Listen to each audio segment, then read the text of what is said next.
जय मसीह की। प्रभु यीशु में मैं सबका स्वागत करना चाहती हूँ। मैं रेवरेंड शर्मिला चोपड़े मेरे यूट्यूब चैनल पे यहाँ पे आए हुए सभी का तहे दिल से स्वागत करती हूँ। कैसे आप लोग? मैं विश्वास करती हूँ कि परमेश्वर ने आपको आशीषित किया है, स्वस्थ रखा है, इसलिए प्रभु को धन्यवाद देना चाहती हूँ। परमेश्वर हमें बहुत तरीके से संभालता है, वो हमें सहायता करने वाला परमेश्वर है। बहुत बार हमारे साथ कभी कुछ अनहोनी होती है, कभी एक्सीडेंट होता है, पर प्रभु हमें संभाल के रखता है, बचा के रखता है। तो जैसे कि मेरे प्रियो आप सबको पता है कि पाम संडे है, तो हम लोग परमेश्वर के पवित्र सप्ताह में हम लोग एंटर करने वाले हैं। तो परमेश्वर को धन्यवाद देते हैं कि प्रभु ने इस नए साल में पूरे 3 महीने हमें संभाल के रखा और ये चौथे महीने में अप्रैल में हमने एंटर किया है, इसलिए प्रभु को धन्यवाद देना चाहती हूँ। वचन देने के पहले मेरे प्रियो हम प्रार्थना में जाएंगे, क्योंकि आज हम देखेंगे कि परमेश्वर एक्चुअल में क्या कहना चाहता है। आप लोगों ने तो हर बार हर साल पाम संडे के बारे में देखा है, पढ़ा है, सब तो आप लोगों ने सुना है, पर मैं कुछ अलग आपको देना चाहती हूँ। तो इसलिए मैं चाहती हूँ कि आप ये पूरी रीति से वचन सुने, जिसके द्वारा प्रभु आपको बहुत बहुत आशीषित करेगा। आइए हम प्रार्थना करते हैं। धन्यवाद देते हैं पिता परमेश्वर, इस समय के लिए मैं प्रभु यीशु मसीह आपको धन्यवाद देना चाहती हूँ। यहाँ पर प्रभु जो भी बैठे हैं प्रभु, हर एक को आपके पवित्र लहू से धोकर शुद्ध करती हो प्रभु। प्रभु जो भी देखने वाले हर एक को, उनके घरों में, उनके ऑफिस में, उनके मोबाइल को आपके पवित्र लहू से ढक देती हो प्रभु। आपके पवित्र और महान प्रेजेंस उन लोगों के घरों में, उनके जीवन में आने दो प्रभु। आप जीवन संवारने वाले परमेश्वर हो प्रभु, और प्रभु हमें पाप के मार्ग से दूर करने वाले परमेश्वर हो प्रभु। आपने हमारे लिए अपने पवित्र लहू को और शरीर को मोड़ा तोड़ा और बहाया प्रभु, इसलिए मैं धन्यवाद देती हूँ प्रभु जी। आपकी वजह से प्रभु आज हम जीवित है प्रभु। आप प्रभु यीशु मसीह, आपके वजह से आज हम पवित्र ठहराए गए, धर्मी ठहराए गए, इसलिए मैं धन्यवाद देती हूँ प्रभु। आगे का समय प्रभु यीशु मसीह मैं आपके हाथ में देती हूँ प्रभु। मैं विश्वास करती हूँ प्रभु कि आपका ये जो पवित्र कलाम है प्रभु, जिसके द्वारा प्रभु आप अपने हृदय की बात लोगों तक लेकर जाते हो प्रभु, और वो कलाम, वो वचन हर एक के जीवन में आज कार्य करने दो प्रभु। धन्यवाद देती हूँ। आगे का समय प्रभु यीशु मसीह मैं आपके हाथ में देती हूँ। सब बिनती प्यारे यीशु मसीह के जलाली नाम से मांगती हूँ, आप इसे सुने और दया से कबूल कीजिए। आमीन। जैसे कि पाम संडे के बारे में मैं बोल रही हूँ, तो जो शुभ वर्तमान है नए करार में मत्ती है, मरकुस है, लूका का किताब है और यूहन्ना की किताब। ये 4 शुभ वर्तमान के, ये शुभ संदेश की ये किताबें हैं। और हर एक किताब में, जैसे लूका 19:28 से लेके 40 तक प्रभु यीशु मसीह के बारे में लिखा गया है कि कैसे वो यरूशलेम में उसने एंटर किया। उसी रीति से मत्ती के 21वें अध्याय 1 से 11 में लिखा हुआ है, मरकुस 11 अध्याय 1 से 11 में लिखा है, और यूहन्ना 12 से लेके 12वें वचन से लेके 19 वचन तक। हर एक जगह पे वो प्रभु यीशु मसीह जिस रीति से वो गधी के बच्चे पर बैठकर यरूशलेम में उसने प्रवेश किया, उसके बारे में लिखा गया है। पर मेरे प्रियो, ये चारों ये जो सुसमाचार है, तो जो जो जैसे लूका है, जैसे यूहन्ना है, उनको जैसे पवित्र आत्मा ने चलाया, जो उनकी सूझबूझ थी, जो उन्होंने अपने आंखों से देखा था, उसी रीति से उन्होंने लिखा हुआ है। हर एक जगह पे थोड़ा थोड़ा अलग लिखा हुआ है, पर हर कोई हमें यही दिखाता है कि प्रभु यीशु मसीह गधी पर बैठकर यरूशलेम में उसने एंटर किया था। तो हम वही देखेंगे, लूका की किताब उसका 19वां अध्याय और 28 से लेके 40 तक देखते हैं हम लोग।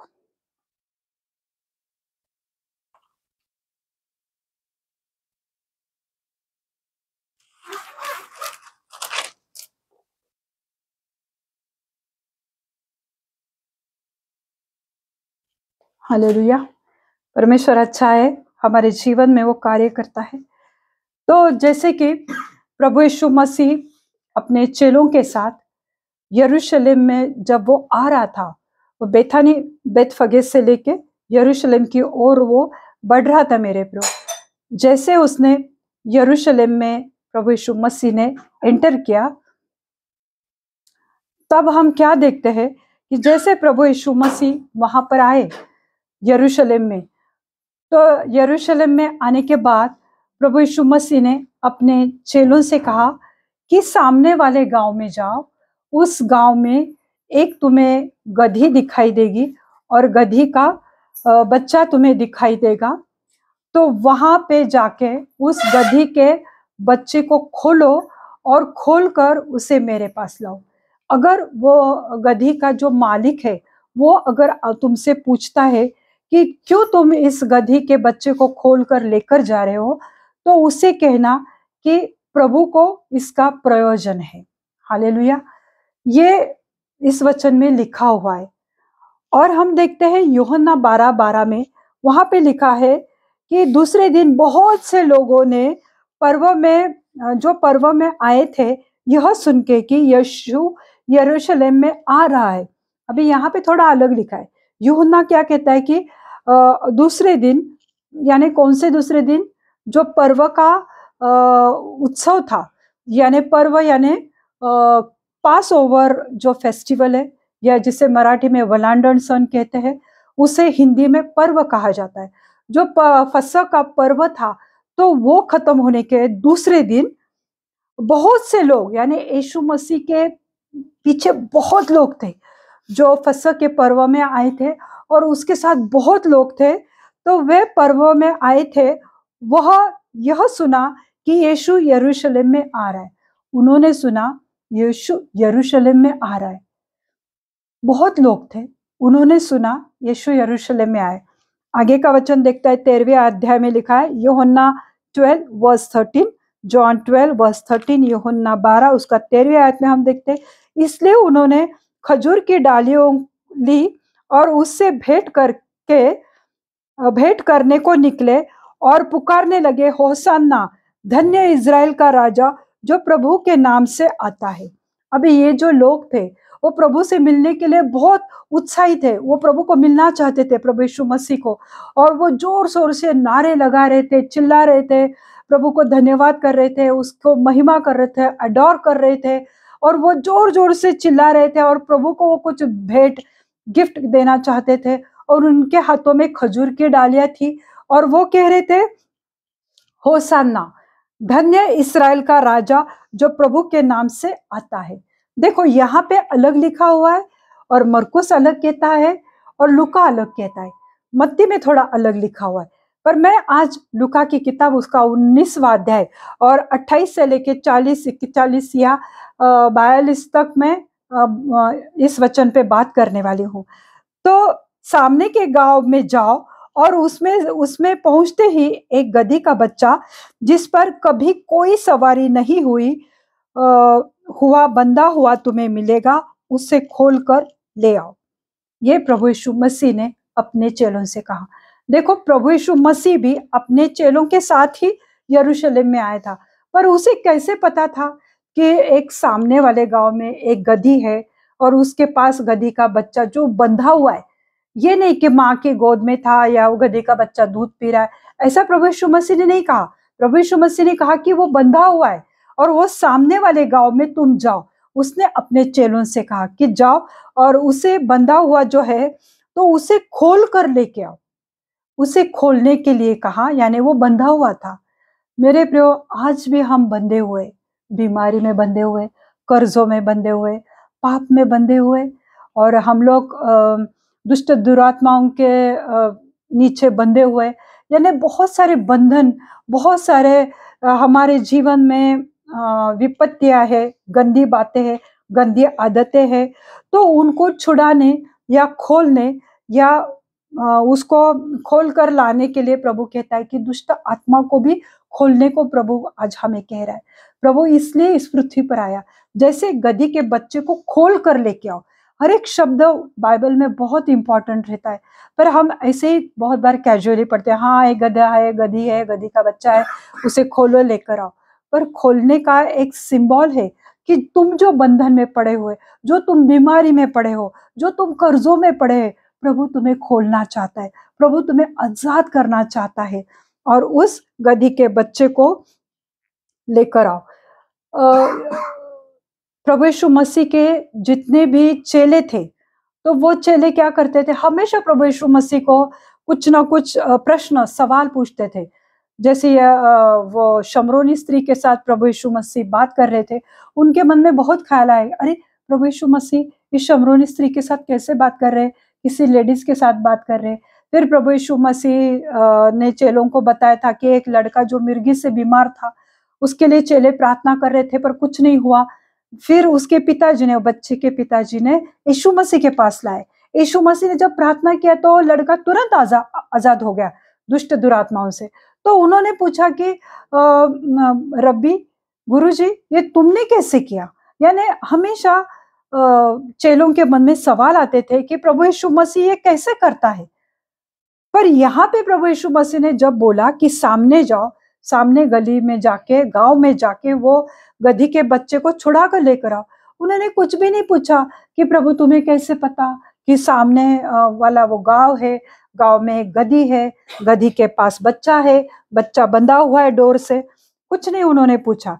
और आगे लिखा, यदि कोई तुमसे पूछे कि क्यों खोलते हो, तो यह कह देना प्रभु को इसका प्रयोजन है।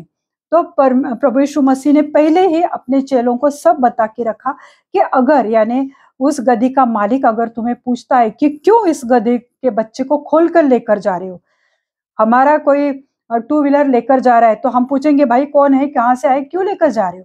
उसी रीति से उसने भी पूछा कि गधे के बच्चे को क्यों लेकर जा रहे हो। तो प्रभु यीशु मसीह ने उनको पहले सब सिखा के रखा था कि जाओ ऐसा ऐसा बोलो। अब मैं आपको ये बताना चाहती हूँ कि ये जो खोलकर लेकर जाने वाली बात थी ना, तो हम उसके लिए मैं निर्गमन की किताब उसका 13वां अध्याय और देखना चाहती हूँ। उसके 13वें अध्याय में हम लोग देखेंगे निर्गमन, एक्सोडस 13 वर्स 2। फिर यहोवा ने मूसा से कहा, क्या मनुष्य के क्या पशु के इस्राएली में जितने अपनी माँ के जेठे हो उन्हें मेरे लिए पवित्र मानना वह मेरा ही है। यहाँ पे हम देखते हैं जो 19वें अध्याय में हमने देखा था लूका की, कि प्रभु यीशु मसीह ने क्या कहा था कि गधे का बच्चा जिस पर कोई भी सवारी नहीं हुई है, वो उस गधी का पहलौठा था, उसका वो पहला बच्चा था। जो पहलौठा था उसको बाइबल में बहुत इंपॉर्टेंट दिया है कि जो भी घर में पहला बच्चा पैदा होता है तो उसको बाइबल में बहुत रिस्पेक्ट दिया है। जैसे मूसा को कहा गया था, फिर यहोवा ने मूसा से कहा, क्या मनुष्य क्या पशु, यानी कोई भी पशु का पहलौठा या मनुष्य का पहलौठा, जो भी पहलौठा है, तो वह इस्राएलियों में जितने भी अपने माँ के जो जेठे हो, यानी अपनी माँ, गोद लिया हुआ बच्चा नहीं, अपने माँ के कोख से जन्मा हुआ पहला बच्चा, उन्हें मेरे लिए पवित्र मानना, उस बच्चे को मेरे लिए पवित्र मानना।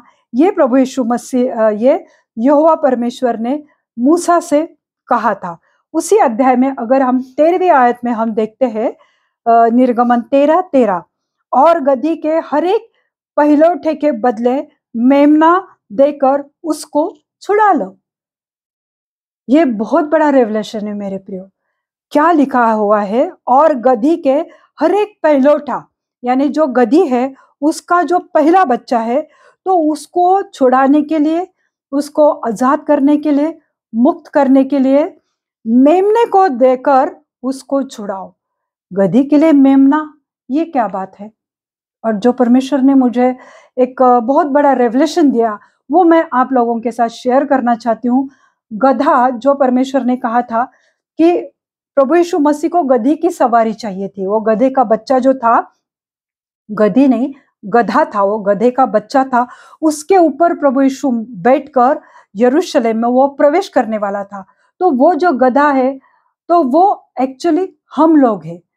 गधा यानी जब हम परमेश्वर को हमारे ऊपर बैठने देते हैं, हमारे गंदी बातों के ऊपर बैठने देते, गंदी आदतों के ऊपर, कर्जों के ऊपर, बीमारियों के ऊपर, दुष्ट दुरात्माओं के ऊपर। जब हम परमेश्वर को हमारे ऊपर लेते हैं तो तुम मेरे प्रिय सोच भी नहीं सकते इतना अद्भुत काम प्रभु तुम्हारे लिए करेगा, कि प्रभु तुम्हारे लिए ऐसे दरवाजे खोलेगा कि जिसकी कभी तुमने कोई कल्पना भी नहीं की थी। पर उसके लिए तुम्हें प्रभु यीशु मसीह को तुम्हारे ऊपर बिठाना चाहिए। यानी उस गधे के ऊपर जब प्रभु यीशु मसीह बैठ गया तो गधे का जीवन बदल गया मेरे प्रियो। गधे के एक्चुअली क्या औकात थी कि वो प्रभु यीशु मसीह उसके ऊपर सवारी कर पाए। पर गधा एक, जैसे हमें मालूम है कि वो एक डोमेस्टिक एनिमल है या पालतू जानवर है, तो प्रभु यीशु मसीह ने वो सवारी को अपनाया कि जो एक शांति का स्तोत्र है, जो शांति को सिंबलाइज करता है। प्रभु चाहे तो प्रभु यीशु मसीह ऊंट पर, घोड़े पर भी बैठकर आ सकता था, पर घोड़ा जो है वो युद्ध के लिए उसका उपयोग होता है, या ऊंट को। तो प्रभु यीशु मसीह कोई झगड़े करने, युद्ध करने या दंगा फसाद करने के लिए इस पृथ्वी पर नहीं आया था ना। वो तो शांति का राजकुमार है मेरे प्रियो। वो पृथ्वी पर स्वर्ग की शांति लेकर आया था मेरे प्रियो, और वो पृथ्वी पर शांति को फैलाना चाहता था।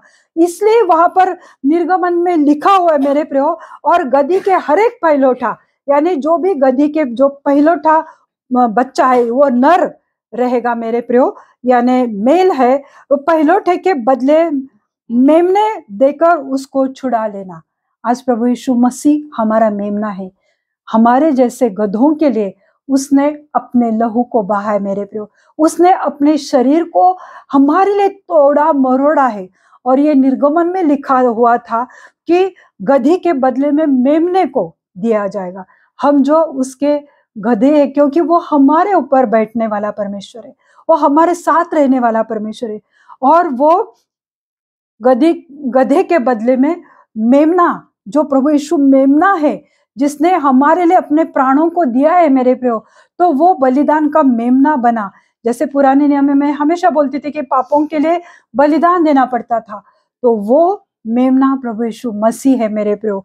और यहाँ पे लिखा हुआ है कि जैसे निर्गमन 13 और 2 में हमने पढ़ा, फिर यहोवा ने मूसा से कहा, क्या मनुष्य, क्या पशु के इस्राएलियों में जितने भी अपने माँ के जेठे हो उन्हें मेरे लिए पवित्र मानना, वह मेरा ही है। जो भी जेठा है, जो भी पहलोठा है, बड़ा है, उसे पवित्र मानना। प्रभु यीशु कहता है कि वो मेरा है। और जब मैं पढ़ रही थी ये वचन, और परमेश्वर ने मुझे दिखाया कि प्रभु यीशु मसीह पिता का इकलौता पुत्र है। हालेलुया। वो पिता का इकलौता पुत्र है, वो जेठा है, वो पहलोठा, शुरुआत और आदि वही है। और जब वो पृथ्वी पर आया, वो मदर मेरी और योसेफ के द्वारा तो वो पैदा नहीं हुआ था, वो पवित्र आत्मा के द्वारा पैदा हुआ। पर जो उसके शारीरिक माता पिता थे, जो पृथ्वी के उसके माता पिता थे, तो वो फैमिली का वो पहलोठा था। हालेलुया। वो पहलोठा था, इसलिए उसका सैक्रिफाइस हुआ, जिस पर कोई बैठा नहीं था। वो कोई अशुद्ध बात उसने नहीं की थी। वो पूरी रीति से पवित्र पवित्र पवित्र था, क्योंकि उसका जन्म पवित्र आत्मा के द्वारा, वो गर्भ की धारणा मरियम के पेट में हुई थी मेरे प्रियो। तो वो पहलोठा है मेरे प्रियो। इस पृथ्वी पर अपने माता पिता के लिए वो पहलोठा बच्चा था, वो जेठा था। और वो जेठा, पहले ही यहोवा ने कहा कि जो भी जेठे हैं, जो भी पहलोटे हैं, तो मूसा से उसने कहा था कि इस्राएल में जितने भी अपने माँ के पेट से जन्मे हैं, तो यीशु मसीह मरियम के पेट से जन्मा था, अपने माँ से। भले वो पवित्र आत्मा से था, पर एक स्त्री का उपयोग किया गया था, अपने माँ की कोख से वो जन्मा था मेरे प्रियो। इसलिए वो पहलोठा हुआ, इसलिए वो जेठा हुआ, और वह पवित्र था। और उस पवित्र मेमने का बलिदान हमारे लिए किया गया। ये बहुत बहुत बहुत बड़ा मेरे लिए एक रेवलेशन रहा कि मैंने सच में कभी सोचा नहीं था कि परमेश्वर की ऐसी भी इच्छा थी, ऐसी भी योजना थी। इसलिए मैंने कहा कि आप लोगों ने बहुत से संदेश सुने हैं, पर शायद किसी ने इसके बारे में कहा भी होगा, पर जो मुझे परमेश्वर ने दिखाया कि यीशु मसीह इस पृथ्वी पर पहलौटा है अपने माँ बाप का, और उस पहलौटा का यहोवा ने उसे ऑलरेडी पवित्र किया।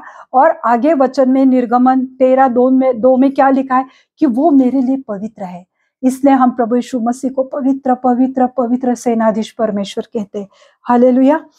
फिर हम देख रहे थे, यदि लूका 19 और 31 में हमने देखा, यदि कोई तुमसे पूछे कि क्यों खोलते हो, तो यह कहना कि प्रभु को इसका प्रयोजन है, प्रभु को इसकी जरूरत है, इस गधे के बच्चे की प्रभु को जरूरत है। आज प्रभु गधा है, यानी हम लोग है, हमारे ऊपर प्रभु बैठना चाहता है, हमें प्रभु सब कुछ देना चाहता है। जिसकी तुम प्रार्थना करते हो, जिसकी उम्मीद तुम आज प्रभु के पास लगा के बैठे हो, प्रभु तुम्हें देना चाहता है। और इसलिए प्रभु कहता है कि उनको कहो कि प्रभु को इसका प्रयोजन है। प्रयोजन है मतलब प्रभु को इसकी जरूरत है। आज प्रभु ने ये शरीर तो उसका ही हमें दिया है, पर वो हमारे आत्मा से बेहद प्यार करता है और वो कहता है कि मुझे तेरी आत्मा की जरूरत है, मैं तुझे भला चंगा करना चाहता हूँ, मैं तुझे धर्मी बनाना चाहता हूँ, मैं तुझे आशीषित करना चाहता हूँ।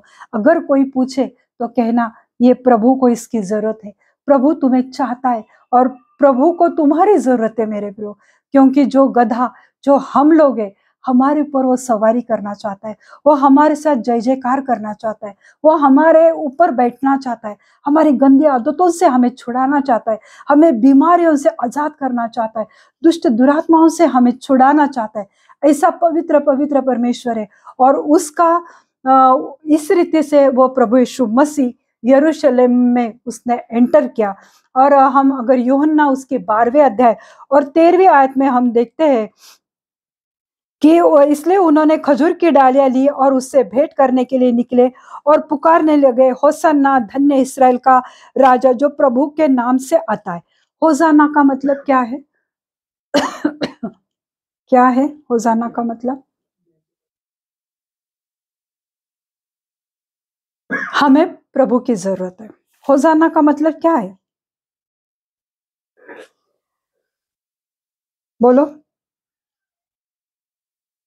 हे प्रभु मुझे बचा ले, हे प्रभु मुझे बचा ले। होसाना मतलब वो चिल्ला रहे थे, हे प्रभु मुझे बचा ले, हे प्रभु मुझे रोमी अंपायर से, रोमी साम्राज्य से, रोमी लोग जो विश्वासी लोगों को, मसीह लोगों को, इस्राएली लोगों को, यहूदी लोगों को बहुत सताते थे, तंग करते थे। तो वो उन्हें लगा कि वो प्रभु यीशु मसीह से बहुत उम्मीदें लगाए बैठे थे। क्यों उम्मीदें लगाए बैठे थे? क्योंकि जो हमने देखा कि प्रभु यीशु मसीह यरूशलेम में आने के पहले फसह का पर्व हुआ, जो पास ओवर फेस्टिवल हुआ था, उसके 3-4 दिन पहले हम देखते हैं कि लाजर जो मरा पड़ा हुआ था, 3 दिन कब्र में था, और प्रभु यीशु मसीह ने इतना बड़ा चमत्कार किया मेरे प्रियो, पूरे बाइबल में कहीं भी नहीं लिखा हुआ है। हाँ, प्रभु यीशु मसीह ने एक विधवा औरत के बेटे को मृतकों में से जिलाया था, पर वो मयत जाते समय 3 दिन वो उसको नहीं मरा हुआ था। पर लाजर जो 3 दिन जिसे मर गया था बीमारी से, जिसे दफनाया गया था, और 3 दिन के बाद बॉडी खराब होने लगती है, पर प्रभु यीशु मसीह ने इतना बड़ा चमत्कार किया कि उसने चौथे दिन लाजरस को मृतकों में से बाहर निकाला। चौथे दिन मेरे प्रियो, जब उसे बाहर निकाला तो लाजर कैसे था? जैसे उसे दफनाया गया था उस वक्त उसका जैसा शरीर था वैसे ही उसे पाया। न उसके स्किन में कुछ इन्फेक्शन हुआ था, न स्किन गल गई थी, न कुछ उसके बॉडी पे कुछ हुआ था। जैसे उसको दफनाया था वैसे वो बाहर निकला। तो ये इतना बड़ा चमत्कार हुआ, वो पूरे यरूशलेम में, इजराइल में उसकी चर्चा होने लगी और हर कोई चाहता था कि अरे इतना बड़ा ये किया, ये कौन है? तो मरकुस में लिखा हुआ है कि वो कहते कि ये तो भविष्यद्वक्ता है। उसके बारे में भविष्यद्वक्ता भी कहा गया है कि हाँ, उसने वो चमत्कार किया। तो वो जो फसह के पर्व के लिए जो लोग आए थे, काफी लाखों के संख्या में थे, और वो यीशु मसीह को देखना चाहते थे और खुशी के मारे एक उम्मीद, एक आस लगाए हुए थे कि अगर वो ये मृतकों में से जिलाता है लाजरस को, तो ये हमारे लिए भी सब कुछ कर सकता है। हे प्रभु यीशु मसीह हमें छुड़ा। वो कह रहे थे कि हे प्रभु हमें बचा, हमें रोमी लोगों साम्राज्य से बचा। और उन्हें लग रहा था कि ये राजाओं का राजा है, ये प्रभुओं का प्रभु है, क्योंकि राजा का क्या काम रहता है? अपनी प्रजा की रक्षा करना।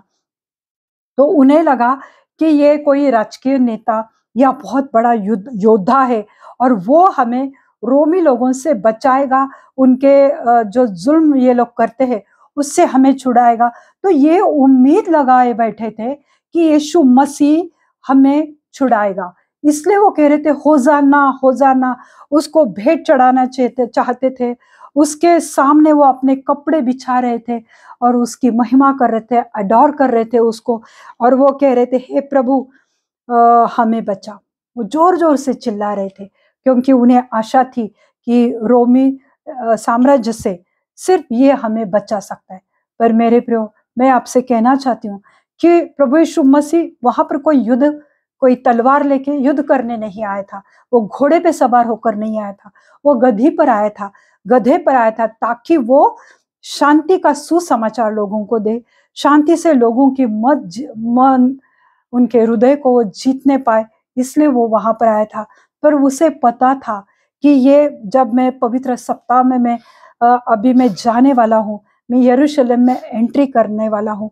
आज लोग मुझे जोर जोर से चिल्ला पुकार कर रहे, मेरे लिए घोषणा दे रहे, घोषणाबाजी कर रहे, धन्यवाद दे रहे, अडोर कर रहे, पर इसका अंत क्या होने वाला है ये प्रभु यीशु मसीह को मालूम था। फिर भी वो चला जा रहा था मेरे प्रियो। तो हम देखते हैं कि पाम संडे सप्ताह जो पवित्र है, तो ये यीशु मसीह की पहचान का सप्ताह था, क्योंकि प्रभु यीशु मसीह उस वक्त तक काफी मशहूर हुआ था लाजरस की वजह से, और उसकी अब एक नई पहचान बनने वाली थी ये पाम संडे से। उसका एक नया ऑरा या एक नया उसका रूप लोगों को दिखने वाला था, और इसलिए पाम संडे को भी बहुत इंपॉर्टेंट ये संडे है। जैसे मैंने बोला कि वो प्रभु यीशु मसीह के सामने कपड़े बिछा रहे थे। प्रभु यीशु मसीह ने चेलों से कहा था कि सामने जाकर वो गधी के बच्चे को लेकर आओ। प्रभु यीशु मसीह को कैसे मालूम था? वो तो यरूशलेम के चौखट पे खड़ा था, सामने वाले गांव में क्या हो रहा है प्रभु सब कुछ जान सकता है। वो हमारे पास्ट, प्रेजेंट और फ्यूचर हर चीज को वो जानता है। वो हमारे भूतकाल के बारे में उसे पता है, वर्तमान में हमने क्या पाप किए, और भविष्य काल में जाकर भी हम क्या पाप करने वाले, ये प्रभु यीशु मसीह सब जानता है मेरे प्रभु। ऐसा मत सोचो कि प्रभु यीशु मसीह हमें देख नहीं पाता है। तो वो जो मैंने पढ़ा था, तो उसके लिए मैं जकरिया की किताब उसका 9वां अध्याय और 9वें वचन में मैं देखना चाहती हूँ। जकरिया 9 वर्स 9। हे सियोन बहुत ही मगन हो, यरूशलेम जय जयकार कर, क्योंकि तेरा राजा तेरे पास आएगा। वह धर्मी, उद्धार पाया हुआ, दीन है, गधे पर वरन गधी के बच्चे पर चढ़ा हुआ आएगा। ये जकरिया ने यीशु मसीह के लिए ये प्रोफेसी दी गई थी। ये कई साल पहले दी गई प्रोफेसी थी।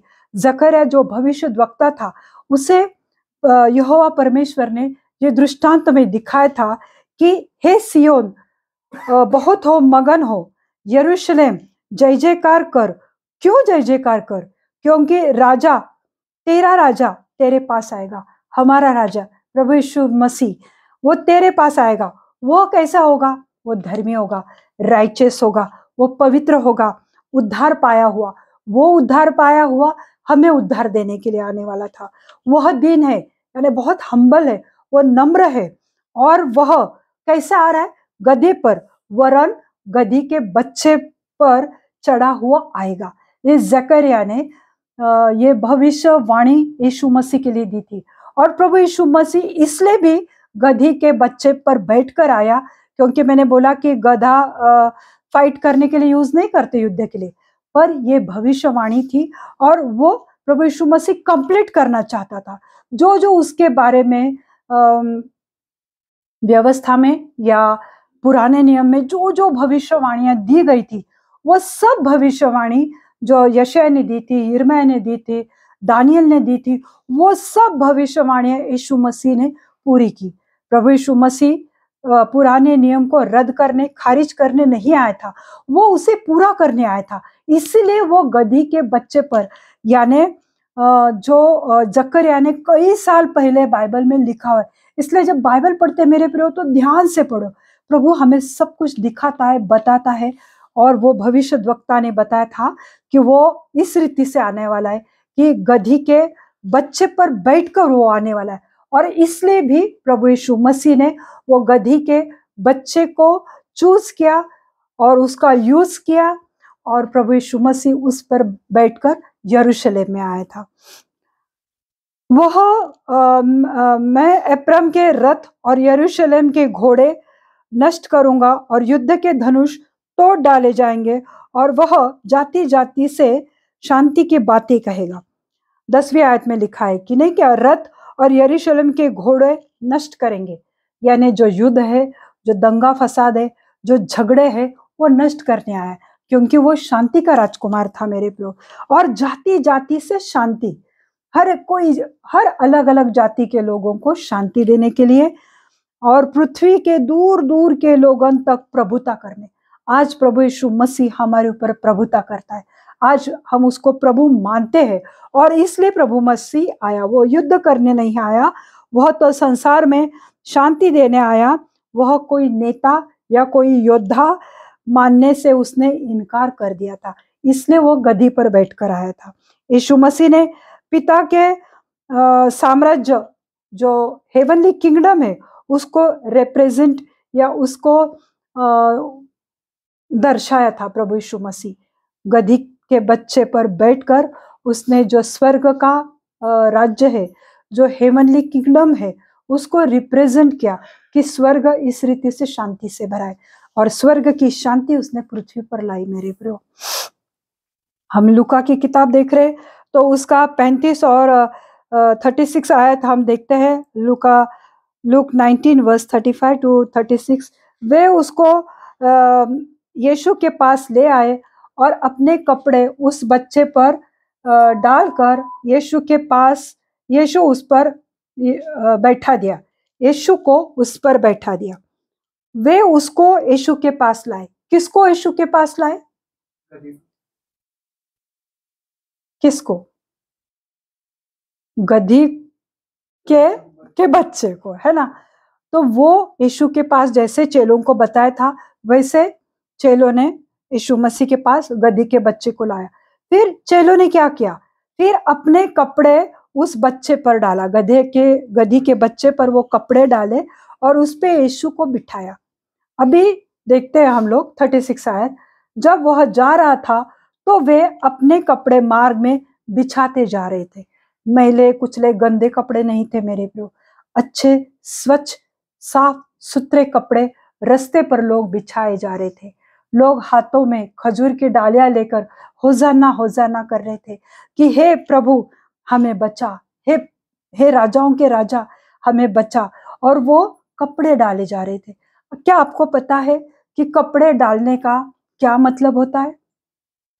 Do you know? क्या तुम लोगों को पता है कि कपड़े क्यों डाले हुए थे वो गधी पर, रास्ते पर? क्योंकि ये यहूदी लोगों की ये प्रथा है कि जब कोई राजा का चुनाव होता है, जब किसी राजा को राजा बनाया जाता है, तब उसके सामने कपड़े बिछाए जाते हैं जिसके ऊपर से वो चल कर आता है। तो इसके लिए मैं एक वचन देना चाहती हूँ कि लोग कहेंगे कि ये तो हमने कभी नहीं सुना, ये बाइबल में लिखा हुआ है। दूसरे राजा उसके 9वीं आयत 12 और 13वीं आयत में हम देखते हैं। 2 king 9 verse 18, 12 and 13। 2 king 9 verse 12 and 13। उसने मुझसे कहा तो बहुत है, परंतु मतलब यह है, यहोवा यूं कहता है कि मैं इस्राएल का राजा होने के लिए तेरा अभिषेक करता हूं। अभी कौन किसको क्या कह रहा है? यहोशाफाट जो राजा था, उसका बेटा यहू था। यहू एक सेनापति बनकर वो राज्य में रह रहा था। तो वहां पर एलीशा जो भविष्यद्वक्ता है, उसको परमेश्वर ने दिखाया कि जाकर यहू को अनॉइंट करो, उसे राजा के लिए चुनाव करो।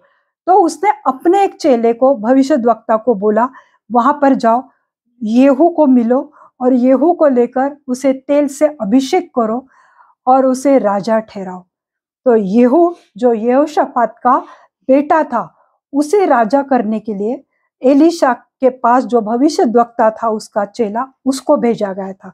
तो अब हम समझ पाएंगे, उसने कहा, उसने मुझे, यानी येहू अपने साथीदारों को कह रहा था, उसने यानी एलीशा के भविष्यद्वक्ता ने मुझसे कहा तो बहुत है, उसने तो मेरे बारे में बहुत कुछ कहा है।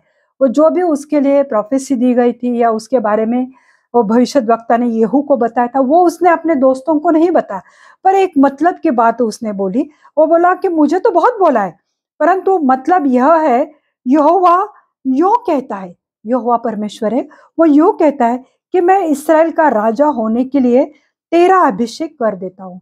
इस्राएल का राजा बनने के लिए येहू मैं तेरा अभिषेक करता हूँ। एलीशा के भविष्यद्वक्ता ने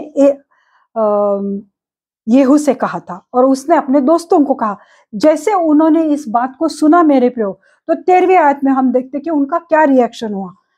तब उन्होंने झट से अपना वस्त्र उतार कर उसके नीचे सीढ़ी पर ही बिछाया और नरसिंह फूंक कर कहने लगे, येहू राजा है।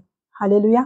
ये प्रथा पुराने नियम से है, ये यहूदी लोगों की ये प्रथा है, ये इनके रिचुअल्स है कि अगर कोई राजा चुना जाता है तो उसके सामने कपड़े बिछाए जाते हैं। हालेलुया। तो 13वीं आयत में हम देखते हैं कि तब उन्होंने झट, तुरंत, इंस्टेंट, उधर ही उधर उन्होंने झट अपना वस्त्र उतार कर उसके नीचे, वो सीढ़ी पे शायद खड़ा था, सीढ़ी पर ही उन्होंने अपने वस्त्र डाले, नरसिंगे फूके और चिल्लाए कि येहू राजा है। तो यह जो प्रथा थी यहूदी लोगों की, वो नियम भी यीशु मसीह के लिए पूरा हो गया था। जो लोग उसके सामने कपड़े बिछा रहे थे, वो जो पुराने नियम की जो प्रथा थी, प्रभु ने वो तोड़ी नहीं मेरे प्रभु, तो उसे पूरा किया। जो गधी के बच्चे पर बैठकर आने वाला है, जो जकरिया की भविष्यवाणी थी 9 में हमने देखा, जकरिया 9 में, वो भी प्रभु यीशु मसीह ने पूरी की। और इस रीति से प्रभु यीशु मसीह, इसलिए उसके सामने वो कपड़े बिछा रहे थे और गौरव के साथ, सामर्थ्य के साथ वो यरूशलेम में उसने एंटर किया था। लूका 19 और 38 में हम देखते हैं, वो कह रहे थे, धन्य है वह राजा जो प्रभु के नाम से आता है, स्वर्ग में शांति और आकाश मंडल में महिमा हो। हालेलुया। इस रीति से उन्होंने प्रभु यीशु मसीह का उन्होंने अडोर किया, उसको महिमा दी, और इस रीति से ये पाम संडे मनाया जाता है। तो हमें बहुत बार मालूम नहीं रहता है कि कपड़े क्यों बिछाए, क्यों खजूर की डालियां उन्होंने हाथ में ली, क्यों होजाना कहा, और क्यों इस पवित्र सप्ताह में हम लोग भी अभी प्रवेश कर रहे हैं। जो पाम संडे है वो इतना पवित्र है मेरे प्रभु, और उस पवित्रता से हमें जाना है। जैसे प्रभु यीशु मसीह वो अपने आखिरी सफर में चला था मेरे प्रभु, हम लोग भी एक एक दिन बढ़ते जाएंगे, फिर हम धीरे धीरे मोंदित गुरुवार के ओर बढ़ेंगे, फिर हम गुड फ्राइडे में जाएंगे, और फिर प्रभु यीशु मसीह का जो पुनरुत्थान है, तो रेजरेक्शन में भी हम लोग एंटर करने वाले। पर आज फिलहाल तो मैं यहीं पर रुक रही हूँ, आगे तो बहुत है कहने के लिए कि फरीसी और शास्त्री तो चिल्लाने लगे चेलों से, अरे तुम्हारे लोग क्या कह रहे हैं, उसको होजाना होजाना कह रहे, तो हमारा तो कुछ मतलब ही नहीं रहा।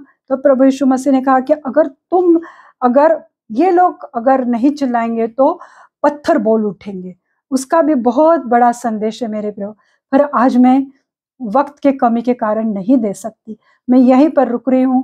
पर आगे के जो मेरे आने वाले दिनों के संदेश है, तो उसके द्वारा हम लोग आगे धीरे धीरे बढ़ेंगे। हम गुड फ्राइडे का संदेश लेंगे, फिर ईस्टर का भी, रेजरेक्शन डे का भी लेंगे। और मैं विश्वास करती हूँ कि इस वचन के द्वारा प्रभु ने आपसे बहुत तरह से बात की है। प्रभु को तुम्हारा प्रयोजन है, प्रभु तुम्हें चाहता है, हम गधे हैं, वो हमारे ऊपर सवारी करना चाहता है। Hallelujah. God bless you all. हम प्रार्थना करेंगे।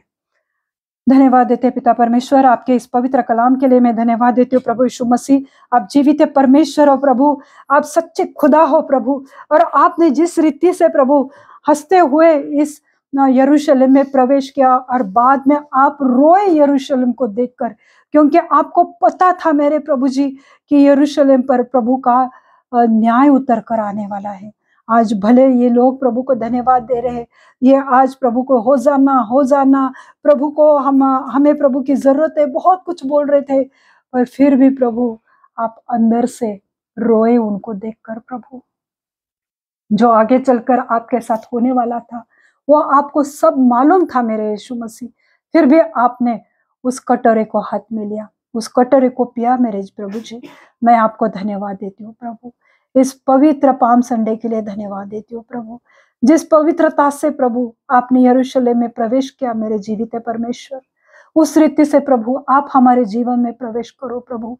जो भी अपवित्र लोग हैं, जो अभी तक परमेश्वर की पवित्रता, परमेश्वर की महिमा, उसके उद्धार को नहीं जान पाए मेरे जीवित परमेश्वर, उनके जीवन में मेरे प्रभु यीशु मसीह कार्य करो प्रभु। उनको भी प्रभु आपकी पवित्रता, आपकी शुद्धता उनके जीवन में भी कार्य करने दो प्रभु। जिस रीति से उस गधे का जीवन बदल गया क्योंकि आप उसके ऊपर बैठे, उस रीति से प्रभु आप हमारे ऊपर सवारी करो प्रभु, ताकि हम लोगों का जीवन बदल जाए प्रभु, हमारी मानसिकता बदल जाए प्रभु। जो कड़वाहट, नफरत, गुस्सा लेकर पाल कर लोग त्योहार मनाते हैं, प्रभु को होजाना करते हैं, प्रोसेशन निकालते हैं बहुत सारे चर्चेस में, और वो अपने अंदरूनी बदलते ही नहीं, वो अपनी गंदी आदतों को छुड़ाते ही नहीं प्रभु। आज उन सब पर आप सवारी करो प्रभु, आज हम सब पर बैठो प्रभु, हम सबके जीवनों को बदल दो प्रभु, सबको उद्धार की तरफ लेकर जाओ प्रभु। जो प्रभु मार्ग से आप निकले थे यरूशलेम से प्रभु, तो वो मार्ग में हर एक को लेकर चलो मेरे जीवित परमेश्वर, कि उनका जीवन बदलते जाए, दिन ब दिन लोग बदलते जाए प्रभु, पाप से दूर होते जाए, वो आपके मार्ग में चले प्रभु, क्योंकि आप उन्हें उनकी सोच के परे आशीषित करना चाहते हैं। जो कभी उन्होंने सोचा नहीं था प्रभु, आप वो उन्हें देना चाहते हो मेरे जीवित परमेश्वर। आप उन्हें आजाद करना चाहते हो बीमारियों से, दुष्ट आत्माओं से, कर्जों से, तकलीफों से, दर्द से प्रभु। आज कार्य करो मेरे जीवित परमेश्वर, आपका सैक्रिफाइस, आपका बलिदान उनके जीवन में उन्हें समझने दो प्रभु। आप जो माता पिता मरियम और जोसेफ के जो उनके ये पहलौठा बेटा था, और उस पहलौठे बेटे का जो बलिदान किया गया, जो पवित्र था, उसका बलिदान हुआ मेरे प्रभु जी, और लोगों को उसका इंटेंसिटी लोगों को मालूम होने दो प्रभु। आज लोग इतना कैजुअली, इतना हल्के में लेते हैं पाम संडे को, सिर्फ घोषणाबाजी करते, सिर्फ पाम को हिलाते रहते हैं प्रभु, पर जो असली बात है प्रभु उसके ऊपर ध्यान नहीं देते। आज मेरे जीवित परमेश्वर, आज उनके जीवन में कार्य करो प्रभु, कि आज से वो जैसे वो पवित्र सप्ताह में एंटर कर रहे, आज वो प्रभु यीशु मसीह के साथ यरूशलेम में हम सब जा रहे प्रभु। हमें छुओ प्रभु, हमें आजाद कर दो प्रभु, हमारी मानसिकता को बदल दो प्रभु जी। मैं आपको धन्यवाद देना चाहती हूँ प्रभु, आपके हर एक बलिदान के लिए धन्यवाद देती हूँ प्रभु। जो जो बाइबल में कहा गया कि गधे के लिए मेमने को चुना गया प्रभु, हम जैसे गधों के लिए प्रभु आप मेमना बने प्रभु। ये जो रेवलेशन है प्रभु, उसके लिए मैं धन्यवाद देती हूँ प्रभु जी, कि प्रभु आप हमारे लिए मेमने बना, वो बलिदान का मेमना आप बने प्रभु। धन्यवाद देती हूँ प्रभु। हर एक को चंगाई दो प्रभु, हर एक को इच्छा दो, वो अपनी गंदी आदतों से, पापों से मुक्त होने की उन्हें इच्छा दो, आपके मार्ग में यरूशलेम में प्रवेश करने की इच्छा दो प्रभु। आज उनके जीवन में कार्य करो प्रभु जी। हालेलुया प्रभु। मैं प्रार्थना करती हूँ जो भी एड्स, कैंसर, ट्यूमर के पेशेंट है, हर एक को छुओ, हर एक को चंगाई दो प्रभु जी। हाँ प्रभु, जो भी केमोथेरेपी, रेडिएशन ले रहे प्रभु, उनको चंगाई दो प्रभु, पूरी रीति से उन्हें चंगाई से भर दो मेरे जीवित परमेश्वर। प्रभु जी प्रार्थना करती हूँ हर्निया के पेशेंट, पेट के प्रॉब्लम्स, गैस्ट्रिक प्रॉब्लम, इनडाइजेशन की प्रॉब्लम, प्रभु जी उन सबको छुओ प्रभु जी। और जो भी किडनी फेलियर की प्रॉब्लम है प्रभु, हर एक को चंगाई दो प्रभु जी। प्रभु जी मैं प्रार्थना करती हूँ प्रभु अस्थमा के पेशेंट के लिए, टीबी के पेशेंट के लिए, उन्हें प्रभु आपकी चंगाई से भर दो प्रभु। हर एक लेडीज की प्रॉब्लम को भी आपके हाथ में देती हूँ प्रभु जी। उनको भी पूरी रीति से चंगाई से भर दो प्रभु जी। प्रभु जी मैं प्रार्थना करती हूँ परमेश्वर, जिनको भी जॉब नहीं प्रभु, उन्हें अच्छे जॉब से आशीषित करो। जिनके बिजनेस में प्रॉब्लम है प्रभु, आप उनके बिजनेस में बैठो प्रभु, और उनका बिजनेस एक्सपांड होने दो। यीशु मसीह के नाम से मैं प्रार्थना करती हूँ प्रभु जी। मैं प्रार्थना करती हूँ, आज बहुत सारे लोग सर्दी खांसी और बुखार से ग्रसित है प्रभु। हर एक पेशेंट के लिए प्रार्थना करती हूँ मेरे जीवित है परमेश्वर। इसी वक्त प्रभु उनका बुखार, सर्दी, खांसी, बॉडी पेन को मैं डांटती हूँ यीशु मसीह के नाम से। इसी वक्त प्रभु उन्हें छुओ प्रभु, उन्हें पूरे रीति से चंगाई से भरो प्रभु। वो खांसी के स्पिरिट और सर्दी की आत्मा को मैं डांटती हूँ प्रभु, बॉडी पेन को मैं डांटती हूँ यीशु मसीह के नाम से प्रभु। उन्हें पूरी रीति से चंगाई दो प्रभु, क्योंकि आपके कोड़े खाने से हम चंगे हो चुके प्रभु। वो लोग सब चंगे हो चुके हैं मेरे प्रभु जी। छुओ प्रभु जी, हर एक को छुओ प्रभु, पूरी रीति से चंगाई से भर दो मेरे जीवित है परमेश्वर। हाँ प्रभु जी, प्रार्थना करती हूँ ब्लड प्रेशर, डायबिटीज, थायराइड के पेशेंट के लिए प्रभु, सबका डायबिटीज, थायराइड, शुगर नॉर्मल हो जाए यीशु मसीह के नाम से प्रभु। हर एक हार्ट के पेशेंट के लिए प्रार्थना करती हूँ, उनके ब्लॉकेजेस निकाल दो यीशु मसीह के नाम से प्रभु जी। उन्हें चंगाई से भर दो प्रभु जी। जो पीसीओडी और पीसीओसी की समस्या है प्रभु, उसको भी मैं डांटती हूँ यीशु मसीह के नाम से प्रभु, क्योंकि आपने जब उनके शरीर को बनाया तो उसमें कोई बीमारी नहीं थी। हालेलुया। ओरा बारा शखोरियान थारा बारा नेहान तखोरियान थारा बारा शंदरा बारी शिखेरियान थारा बारा री खरा बारा बारा बारा बा। मैं उस बीमारी को, पीसीओडी की समस्या को जड़ से उखाड़ कर अग्नि में भस्म कर देती हूँ, जलाकर। वो सब बीमारियों को मैं डांटती हूँ यीशु मसीह के नाम से। हर एक हेयर फॉल की समस्या को मैं डांटती हूँ यीशु मसीह के नाम से, और आपका पवित्र लहू उस काल पे लगाती हूँ जहां से बाल गिर चुके हैं प्रभु, वहां पे 1000 गुना बाल आने दो यीशु मसीह के नाम से प्रार्थना करती हूँ। जो भी एथलेटिक्स के पेशेंट है प्रभु, जिनके भी shoulder pain, tennis elbow, spondylitis, रीढ़ की हड्डी का दर्द, पैर का दर्द, घुटने का दर्द, हर एक दर्द को मैं डांटती हूँ यीशु मसीह के नाम से। हर एक जॉइंट में प्रभु आपका खून बहने दो प्रभु, और उन लोगों को वहां जहां कहीं स्वेलिंग है, पूरी स्वेलिंग निकल जाए यीशु मसीह के नाम से प्रभु। पूरी रीति से उन्हें चंगाई से भर दो मेरे जीवित है परमेश्वर। हालेलुया। प्रभु जी, प्रार्थना करती हूँ जो भी वीजा के लिए वो प्रयत्न कर रहे प्रभु यीशु मसीह, पासपोर्ट, वीजा के जो भी डॉक्यूमेंट्स है प्रभु, वो सब मैं आपके पवित्र लहू से ढक देती हूँ प्रभु। जिनके भी अपॉइंटमेंट्स है प्रभु जी, वो रिलीज करती हूँ यीशु मसीह के नाम से प्रभु। उसमें कोई भी समस्या ना आए प्रभु, इसलिए प्रार्थना करती हूँ कि वो उनके वीजा अप्रूवल होने दो यीशु मसीह के नाम से मैं प्रार्थना करती हूँ। जिनका भी ये प्रोसेस चल रहा है प्रभु जी, आप उनके जीवन में वो कार्य करो और उन्हें दिखाओ कि आप जीवित है परमेश्वर हो। अगर कोई निराश हो चुका है, डिप्रेशन में है, हताश हो गया है प्रभु, आप सबको खुशियां देने वाले परमेश्वर हो, उनके जीवन में कार्य करो, पर उन्हें भी परमेश्वर को अपने ऊपर बैठने की इच्छा दो प्रभु। हालेलुया। प्रभु जी, मैं प्रार्थना करती हूँ मेरे जीवित परमेश्वर, जो भी नौजवान बच्चे हैं, जो भी अपने लिए लाइफ पार्टनर के लिए सोच रहे, आपसे प्रार्थना कर रहे, प्रार्थना करती हूँ प्रभु जी, उन्हें अपने आपके पवित्र भंडार से उन्हें अच्छे धर्मी पार्टनर से, हेल्दी और धर्मी पार्टनर से उन्हें आशीषित करो। हालेलुया। धन्यवाद देती हूँ प्रभु जी, आपने हमें चलाया, जो भी सिखा है प्रभु वो मैंने सबको दिया है प्रभु। आप उनके जीवनों में कार्य करो प्रभु। धन्यवाद देती हूँ। आगे का समय प्रभु यीशु मसीह में आपके पवित्र हाथ में देती हूँ। सब बिनती प्यारे यीशु मसीह के जलाली नाम से मांगती हूँ, आप इसे सुनिए और दया से कबूल कीजिए। पिता का प्रेम, पुत्र का अनुग्रह और पवित्र आत्मा की शांति आप सबके जीवन में अभी से लेके अंत तक बनी रहे। प्रभु अपना मुख प्रकाश आप पे उंडाले, और प्रभु अपनी पवित्र शांति से आप सबको भरे। आमीन। Praise the Lord. आपने इस वचन को सुना, अपना समय दिया, इसलिए मैं प्रभु को धन्यवाद देना चाहती हूँ। God bless you all. Thank you.